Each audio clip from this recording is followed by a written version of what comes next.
안녕하세요. 민수기 25장입니다. 이스라엘이 시딤에 머물러 있더니 그 백성이 모압 여자들과 음행하기를 시작하니라.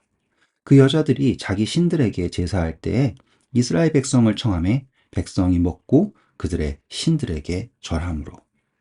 여러분, 이 모든 일은요, 발람이 발락에게 준 계략입니다. 그래서 그들은 전쟁이 아닌 이 미녀들을 통한 작전을 한 것이죠.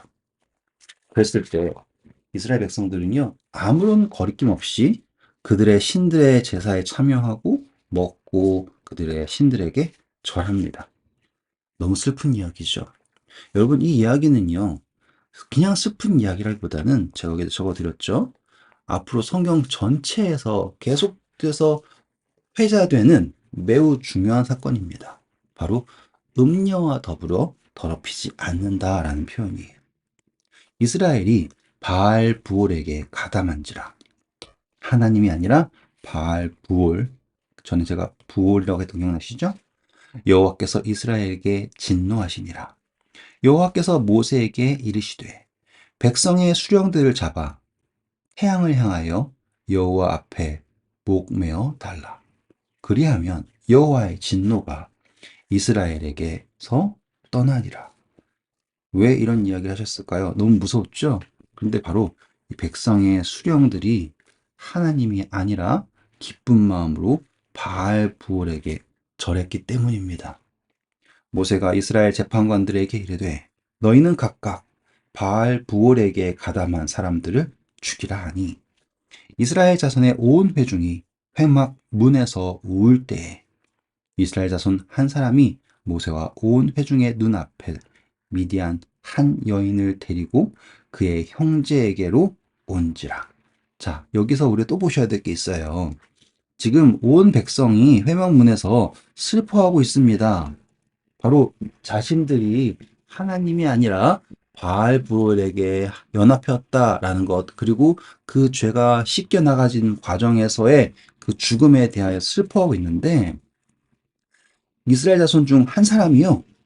여기 또 보시면 모압 여자가 아니네요. 미디안 여자예요. 그러니 지금 모압과 미디안이 함께 연합해서 이 일을 하고 있다라는 걸 보실 수 있겠죠. 그래서 데리고 옵니다. 보란 듯이요. 그때 제사장 아론의 손자 엘르아살의 아들 비느하스가 보고, 자, 여기 손자예요. 그리고 비느하스, 나중에 대제사장이 될 사람이죠. 회중 가운데서 일어나 손에 창을 들고 그 이스라엘 남자를 따라 그의 막사에 들어가 이스라엘 남자와 그 여인의 배를 꿰뚫어 두 사람을 죽이니 그때 비로소 연병이 이스라엘 자손에게서 그쳤더라. 그 연병으로 죽은 자가 2만 4천 명이었더라. 이 수는 성경에서 뭐 2만 3천 명도 나오고 이렇게 바뀌긴 하지만요. 중요한 것은 그 연병이 그치는 이유가 무엇인가라고 했을 때 바로 하나님의 진노에, 그 질투에 이 비느하스가 공명을 했다라는 거예요. 그래서 공명을 해서 그 악을 제합니다. 그래서 그 음료와 그 이스라엘 남자가 죽게 되었을 때 비로소 하나님의 진노가 그칩니다. 이것을 어떻게 표현했냐면요. 여호와께서 모세에게 말씀하여 이르시되 제사장 아론의 손자 엘르아살의 아들 비느하스가 내 질투심으로 질투하여, 보이시죠? 하나님의 질투심으로 질투하여 이스라엘 자손 중에서 내 노를 돌이켜서 내 질투심으로 그들을 소멸하지 않게 하였노라. 자, 이 이야기를 어떻게 이해할까요? 라고 했을 때 지금 하나님의 마음을 느낄 수 있는 한 사람, 한 사람, 이게 중요한 거예요. 과연 이스라엘 백성에서 하나님의 그 뜨거운 질투를 느낄 수 있는 뜨거운 사랑을, 뜨거운 그 분노를, 여러분, 이 질투라는 거 오해하시면 안 돼요. 질투하지 않는 사랑은 그 사랑의 깊이가 얕을 수 있지 않겠습니까? 그렇죠? 사랑의 깊이가 깊을수록 그 사랑을 갈망하는 마음이 크겠죠. 그러니 우리가 생각하는 막 아침 드라마에 나온 질투 말고요. 아시겠죠? 그 질투에 공명할 수 있는 한 사람이 있었던 거예요. 그것을 보았을 때 그 한 사람을 통하여서 하나님의 진노가 돌이켜졌습니다. 마치 예수님께서 우리를 위하여서 하나님의 질투로 우리를 질투하시고 사랑하신 것처럼 이렇게 이해하시면 될 거예요. 그러므로 말하라. 내가 그에게 내 평화의 언약을 주리니. 그렇죠. 이제 예수님과 연결시키실 수 있겠죠. 네, 평화의 언약을 주리니 그와 그의 후손에게 영원한 제사장 직분의 언약이라. 그래서 우리가 이 비누아스에게 제사장 직분이 갔다라는 것과 동시에 예수님을 통하여서 그의 후손인 그리스도인, 그쵸? 우리에게 제사장 직분이 허락되었습니다. 라고 하는 것도 적용될 수 있습니다. 영원한 제사장 직분의 언약이라. 그가 그의 하나님을 위하여 질투하여 이스라엘 자손을 속죄하였음이니라. 이것은 제사를 드려서 속죄한 것이 아니라 죄를 제거했죠. 이렇게 이해하시면 됩니다. 죽임을 당한 이스라엘 남자, 곧 미디안 여인과 함께 죽임을 당한 자의 이름은 시므리니 사울루의 아들이요 시므온인의 조상의 가문 중 한 지도자이며, 그렇죠. 이 지도자인데도 백성들이 다 슬퍼할 때 보란 듯이 여자를 데리고 장막에 들어갔습니다.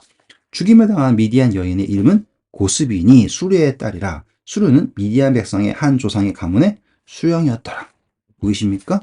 이 세상의 지도자와 그리고 하나님의 백성의 지도자들이 연합해서 하나님을 멸시하는 장면이 바로 이 장면이에요. 그렇게 따지면 이 오늘날에도 교회와 세상이 보란듯이 연합하고 있다라는 것 여러분들 보실 수 있겠죠? 네. 그게 바로 여자와 더불어 더럽히지 않은 자들, 바로 남은 백성과의 차이점입니다. 그러니 그들의 모양은 똑같아요.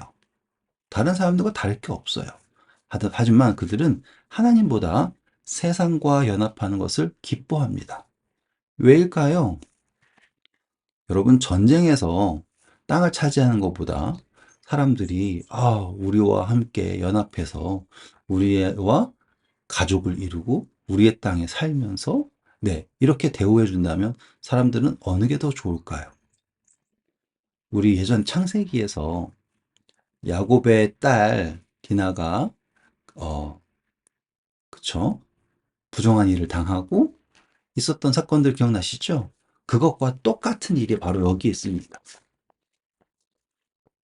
여러분께서 보시기에는 이 사건이 어떻게 사람을 죽이는가라고 학살하는가, 창으로 죽였는데 이게 어떻게 라고 생각하실 수 있지만 이 이야기의 핵심은 하나님의 질투로 함께 질투하고 그리고 이스라엘 백성들의 지도자가 세상의 지도자들과 연합하여서 하나 되는 것을 막았다라는 것으로 보시면 돼요.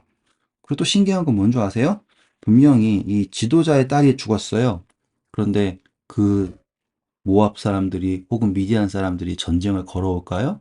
못 걸어와요.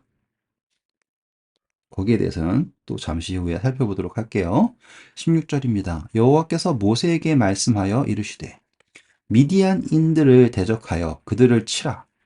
이는 그들이 속임수로 너희를 대적하되 부올의 일과 미디안 지휘관의 딸 부올의 일로 연병이 일어난 날에 죽임을 당한 그들의 자매 고스비의 사건으로 너희를 유혹하였음이니라 라고 이야기가 마무리됩니다.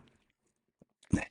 오늘 여러분들은 정말로 중요한 장면을 확인하셨어요. 바로 여자와 더불어 더럽히지 않는 자들이 누구인가 라고 했을 때, 자, 이 바로 다음 장에 마지막 계수가 일어납니다. 그러니까 두 번째 민수기의 하이라이트겠죠? 첫 번째 계수가 아니라 두 번째 계수가 있는데 그 두 번째 계수는 여자와 더불어 더럽히지 않고 살아남은 사람들 있죠? 그 사람들이 계수가 된다라는 걸 여러분이 다음 장에 확인하실 수 있을 거예요. 네, 오늘도 수고하셨고요. 좋은 하루 되세요. 감사합니다.